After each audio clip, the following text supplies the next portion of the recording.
Telugu Desam MP Avanthi Srinivas వైకాపాలో చేరేందుకు రంగం సిద్ధమైంది. వచ్చే ఎన్నికల్లో భీమిలి లేదా విశాఖ ఉత్తర అసెంబ్లీ స్థానాల్లో ఏదో ఒక చోట నుంచి పోటీ చేయాలని అవంతి శ్రీనివాస్ యోచిస్తున్నారు. అయితే ఈ రెండు స్థానాలపైన తెలుగుదేశం అధిష్టానం స్పష్టమైన హామీ ఇవ్వలేదు. ఇదే సమయంలో భీమిలి టికెట్ ఇస్తామని వైకాపా వర్తమానం పంపినట్లు తెలిసింది. వైకాపా రాజ్యసభ ఎంపీ విజయసాయిరెడ్డితో అవంతి సమావేశమయ్యారు. విజయసాయిరెడ్డితో కలిసి సాయంత్రం అవంతి జగన్ను కలవనున్నారు.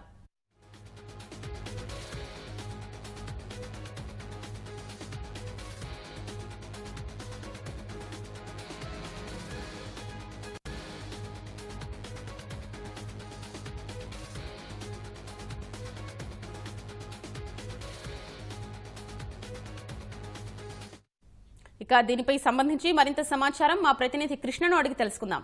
కృష్ణ, చెప్పండి, అవంతి ఎందుకు పార్టీ మారాలనుకుంటున్నారు? అవంతి నిర్ణయంపై తెదేపా వర్గాలు ఏమంటున్నాయి? అవంతి శ్రీనివాస్ గత కొంతకాలంగా పార్టీతో అంతిముట్టినట్టే ఉంటున్నారు. ఆయన గత కొంతకాలం నుంచి తనకు భీమిలి టికెట్ కావాలని చెప్పి గట్టిగా పట్టుబట్టి ఆశిస్తున్నారు. అయితే ఆ స్థానం నుంచి ప్రస్తుతం సిట్టింగ్ ఎమ్మెల్యేగా మంత్రి గంటా శ్రీనివాసరావు ప్రాతినిధ్యం వహిస్తుండటంతో తెలుగుదేశం అధిష్టానం ఆయనకి దీనిపై ఎలాంటి స్పష్టత ఇవ్వలేకపోయింది.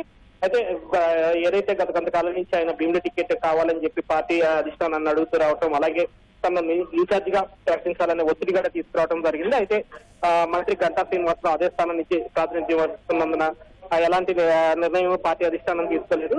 అయితే ఇటీవల కాలంలో ఆయన పార్టీ మారుతారనే ప్రచారం జరిగినా ఆయన కొద్ది రోజుల క్రితం దీన్ని ఖండించడం జరిగింది. అయితే తాజాగా ఎన్నికలు సమీపిస్తున్న తరుణంలో ఆయన మరోమారు ఈ విషయం మీద గట్టిగా పట్టుపట్టడం జరిగింది. లేదా విశాఖ ఉత్తరం లేదా భీమిలి స్థానాలకు సంబంధించి ఏదో స్పష్టత ఇవ్వాలని ఒత్తిడి తీసుకొచ్చినా సరే ఇంకా పార్టీ అధిష్టానం నుంచి ఎలాంటి నిర్ణయం రాకపోవడంతో ఆయన పార్టీ మారాలనే ఆలోచనకు వచ్చినట్లు తెలుస్తుంది. ఇందులో భాగంగానే ఆయన ఇవాళ జగన్ కలుస్తున్నట్టు సమాచారం ఉంటుంది. అయితే తెలుగుదేశం వర్గాలు మాత్రం పార్టీ విజయవాడ గురించి అంతగా పెద్దగా పట్టించుకోకూడదనే అభిప్రాయాన్ని వ్యక్తం చేస్తున్నాయి. ఏదైతే కొందరు పార్టీని వేయటం వల్ల నష్టం కంటే లాభాలే ఎక్కువ అనే అభిప్రాయాన్ని ముఖ్యమంత్రి చంద్రబాబు స్వయంగా వ్యక్తం చేశారు. ఇందులో భాగంగానే నిన్నటి యామంచి కృష్ణమోహన్ పరిణామం కానీ వాటి అవంతి శ్రీనివాస్ పరిణామాలపైన ఆయన స్పందించారు. పాతపల్లిలో పెట్టి పరిస్థితులను పార్టీలో స్థానం లేదని తేల్చి చెప్పిన ఆయన కార్యకర్తలే పార్టీని కాపాడుకుంటారనే స్పష్టత ఇవ్వడం జరిగింది. అలాగే ఏదైతే సంక్షేమ అభివృద్ధి కార్యక్రమాలు రాష్ట్రంలో అమలు చేస్తున్నాం అయ్యే టీడీపీకి ప్రధాన బలం ఉన్న ఆయన వచ్చే సార్వత్రిక ఎన్నికల్లో అయ్యే విజయాన్ని సాధిస్తాయని, పోయే నేతల గురించి ఎట్టి పరిస్థితుల్లో పట్టించుకోవద్దనే